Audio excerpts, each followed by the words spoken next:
What do you think of the field of this tournament? I think it's a good field. Probably a underrated field.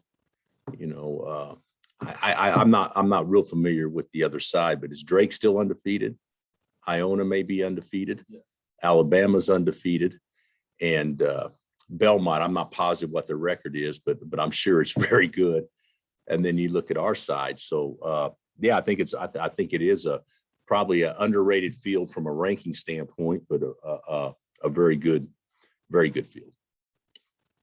What jumps out to you about the Mean Green? They're two things. They beat Purdue last year in the NCAA tournament, and Buffalo beat them on the last second deal. And I don't know if you guys watched, Buffalo took Michigan all the way to the wire in Ann Arbor the first game. They ended up pulling away at the very end, but the last 3 minutes, they still had a chance. So I would say interchangeable parts, much like we played against so far. They will play a good part of the time, maybe not all the time, but their guards and wings are really good, and they're balanced. I doing the scout, staff's done the scout, and I'm here watching them, and it's harder sometimes to scout teams that you don't see play on TV near as much, because if you watch us or Duke or a fellow Big 12 school, you're familiar with the personnel, so you kind of have an understanding. I'm telling you, I'm just running it back. Their pieces are interchangeable. I mean, you go by, okay, now who are the shooters? Well, there's 5 that can really shoot. And who are the drivers? And there's 5 that can really drive it. And Grant's done a good job recruiting a good basketball team. They got a bunch of good players, but they go about 8 deep, but they're good. This will be a very difficult game, and I hope our guys understand that. What does Jalen Wilson add to your team in his return? Well, he'll add an offensive threat. Not that we didn't have an offensive threat before, but probably more of an offensive threat. He'll definitely add rebounding. And the thing that, I hope that he adds as much as anything is speed. He's the best we have at pushing it. I would have never said that 2 years ago, but who you want to get the ball to? Jalen in transition. So far more so than our guards, because we just play faster. But that doesn't mean I don't want the guards to bring it, but in an open floor situation, he's the best we have. So hopefully he can create some easy baskets that way as well. What does that do for whether it's Remy or Juan or whoever else, guys that typically be bringing it up when Jalen can push? What does that allow them to do, and does that change how they operate out there? I think sometimes he's demands the ball enough that they almost act like he's the one that's supposed to bring it, and they defer a little bit to him, which I don't think is great, but hopefully that gets them to be better runners. Remy's so quick and fast. If he's not bringing it, he should be trying to outrun people, and we haven't done that yet. So hopefully that'll add an element to it. But to me, Jalen is the guy that if you had to play somebody in a close game, you want to go with veterans. Well, he could play point guard, or he could play the 5, So he's probably our most versatile guy. Has he been practicing with the team's top players? He did in the first week. He did just a little bit last week, and then he has this entire week. Yeah. How do you think it'll go after so long? With Jalen? Yeah. Oh, well, he'll fit right in. I don't know if he'll start or not. I haven't decided on that. We haven't been healthy this past week. We've had Bobby and Remy and J. Cole have J. Cole's been out there more than the other guys. Those two haven't been out there since we played. But today, hopefully, is a full day for everybody. So I'll know more probably after today. What's wrong with Bobby? He just has a strain in his hip. That's it. He's going to play, but I mean, it was best since we had a week off. Just best, and we had a week off and 2 days off. in the last 4 days. So we practiced twice. I'm sorry, it'd be hard to have a week off and 2 days off in the last 4 days. In the last 4 days, we've had 2 days off and practiced twice. So we thought it would be best with those two to hold them all 4 days. So that way they'd have a better chance to heal up. All of those guys should play though. Oh, yeah. Is Remy's back getting better? I hope so, but he hasn't really tested it in the last 4 days. So 6'10" three-point shooters. We tried on our text line, find out former Jayhawks who could do that. Rafe LaFrance got brought up. Luke Axtell. And I know it's a small sample size and what we've seen from him, but can you just talk about Zach's ability to knock down threes, and do you have hitting compared? you know what? I don't remember. You know, when Rafe was playing here, that was a time where I was at Tulsa and maybe ORU, and we weren't on the schedule. So I watched Kansas play, but I don't remember how many threes Rafe shot. It didn't seem like to me it was many. Now, he obviously is a good shooter, but it didn't seem like to me it was many.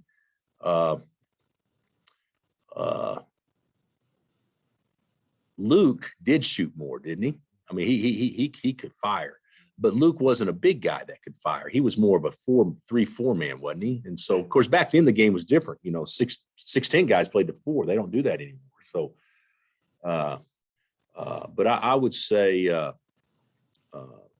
from a Kansas standpoint, I really don't know who would be the last guy that Kansas has had that is, even though he won't like being called a center. He's really more of a power forward, but the way we play, he's probably more effective being a center, at least right now in his career. But I can't remember us having anybody like him. I actually envision Cam being that guy, and Zach to me has probably done more to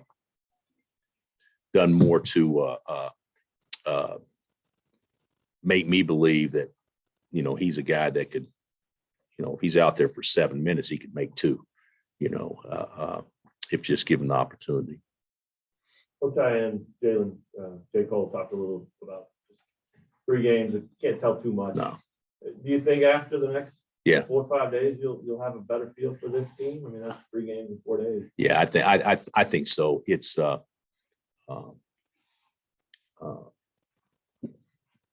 I don't want to be negative at all, because I think the team has done fairly well so far, but I don't think the individuals that comprise the team have done especially well so far.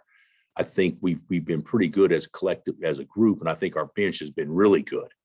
I don't believe our starters, other than Ochai, have played near what they're capable of playing. So, but I think as a group, you know, we still got good shots and we still did some good things. But I think David, CB1, and Remy have another level they can all get to. And so that excites me. And we haven't been with Jalen. So it doesn't mean that we're going to play awesome, but it would be nice to have some individuals maybe play more to their capability, which I know will happen. It just hasn't happened yet. Oh, you know, give Ochai credit. Even though we won the last 2 games by 28 or whatever, and we were up on Michigan State by 17 or whatever, you take him out of all 3 of those games, and they're all close games, really close games. I mean, that's how good he's been, in my opinion. What do you want to still see from David? Play to his size, play with balance. You know, to me, he's a guy that, as you know, we're going to throw the ball to our bigs. At least historically we have, and you know, they got to deliver, and they got to be better rim protectors and lane protectors and ball screen defenders. And although I think David's had moments where he's done that, I told Dave this the other day. I said, Dave, you look at the first 3 games. I mean, we haven't got off to good starts in those games in large part because we tried to play through you, and he knows that, because he knows. I mean, it's no hidden secret. We always throw the ball inside to start a game. So I mean, I would hope that, I mean, he knows that. And I think a big key for him is just maybe starting a game off faster. Give you a case in point. The other day, we played in Stony Brook, and their center was a pretty athletic 6'8" guy. Well, he wins the tip. That's not what that's an opportunity for him to show everybody that he can jump and explosive and good timing and all that. And he didn't win the tip. So, and he's more than capable of winning the tip. So that's that, just little things like that. Just play to his athletic ability, size more. What's your expectation for your guys, regardless of how many minutes they play or what position they play?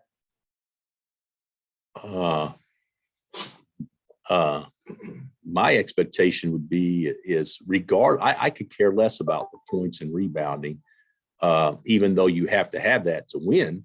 I would say carry out an assignment, do your job. I'm not going to not play a guy because he doesn't score, but our team is plus 10 in 5 minutes that he's in the game. That guy needs to stay in the game.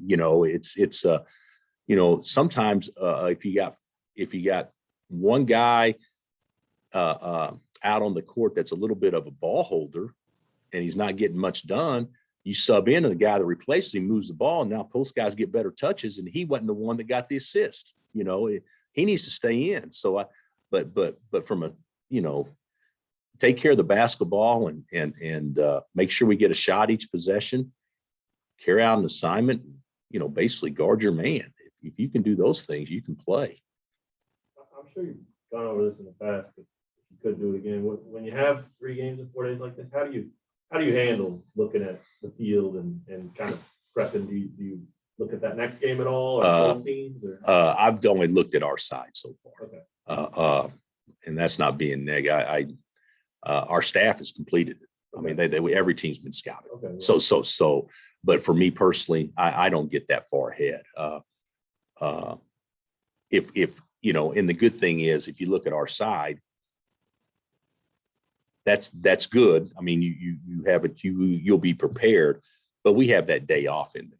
So naturally, the staff will have them scouted, but then that gives me an extra 48 hours or extra 24 hours or whatever it is that you don't normally have in a 3-day tournament like that to scout whoever would be playing that last day, regardless of what we're playing for. So to me, it's basically kind of like an NCAA tournament deal. In this particular tournament, it's a 4-game tournament, a 4-team tournament.